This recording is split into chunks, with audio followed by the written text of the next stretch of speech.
మరి తెలంగాణ రావడానికి కారణమైనటువంటి ముచ్చర్ల సత్యన్న కాడి నుంచి మొదలు పెడితే ఈ వేదిక మీద ఉన్న ఎంతో మంది మహనీయులు, అదేవిధంగా సభలో కూర్చున్నటువంటి సోదరులు, ఉద్యమకారులకు అందరికీ కూడా పేరు పేరున తెలంగాణ ఉద్యమాభివందనలు తెలియజేస్తా ఉన్నాను. ఈరోజు వాస్తవానికి అంటే ఎంత గొప్ప విజన్ ఉన్నటువంటి నాయకుడు అనేది సత్యన్న గారి బుక్ చూసిన తర్వాత మాకు అర్థమైంది.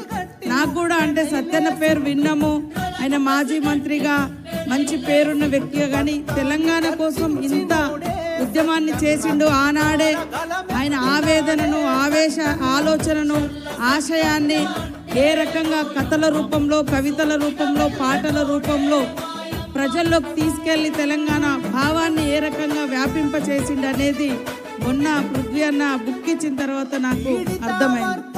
కాబట్టి ఖచ్చితంగా అలాంటి మహనీయులను గుండెల్లో పెట్టుకోవాలి. వాళ్ళ వారసత్వం అంటే వారి ఆశయాన్ని మనము పదిలంగా కాపాడి 10 తరాలకు అందించి వారి యొక్క నిజాయితీని, వారి యొక్క నిబద్ధతను, పోరాటాన్ని, ఆలోచన విధానాన్ని ఖచ్చితంగా 10 కాలాల పాటు మరి ఉండే విధంగా, ఇందాక ఇప్పుడే విఠలన్న చెప్పినట్టుగా ఖచ్చితంగా అలాంటి ఒక పంచాయతీ రాజ్లో ఎలాంటి చట్టాలు ఉన్నాయి, వారి యొక్క పని విధానం, ఆనాడు సర్పంచ్ ఎలక్షన్స్ వస్తే ఎట్లా గ్రామాలు అభివృద్ధి చెందుతాయో చెప్పినటువంటి సత్యన్న పేరు మీద ఖచ్చితంగా ఒక మంచి స్టడీ సర్కిల్ లాంటిది తీసుకురావడం కోసం మేము కూడా ముఖ్యమంత్రి గారితో ఒకసారి మాట్లాడతాం.